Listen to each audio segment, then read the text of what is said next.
بسم اللہ الرحمن الرحیم۔ السلام علیکم۔ جیسے جیسے اولاد کا اختیار بڑھتا اور والد کا اختیار گھٹتا جاتا ہے، ویسے ویسے ہی باپ مرنا شروع ہو جاتا ہے۔ جب بچہ طاقتور جوان ہونے لگتا ہے تو باپ کا ہاتھ بعض اوقات اس خوف سے بھی اٹھنے سے رک جاتا ہے کہ کہیں بیٹے نے بھی پلٹ کر جواب دے دیا تو اس قیامت کو میں کیسے سہوں گا۔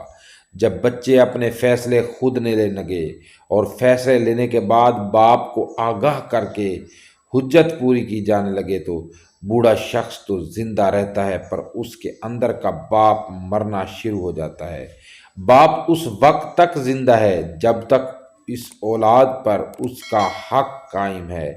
جس اولاد سے اس نے اتنی محبت کی، اپنے دل پر پتھر رکھ کر اسے تھپڑ بھی مارا، اولاد کے آنسو بھلے کلیجہ چیر رہے ہوں پر پھر بھی اس لیے ڈانٹا کہ کہیں ناسمجھ اولاد خود کو بڑی تکلیف میں مبتلا نہ کر بیٹھے۔ ماں کی محبت تو یہ ہے کہ پیاس لگی پیار آیا تو پانی پی لیا، پر باپ کی محبت یہ ہے کہ پیاس لگی تو خود کو اور اتنا زیادہ تھکایا کہ پیاس لگتے لگتے اپنی موت آپ مر گئی۔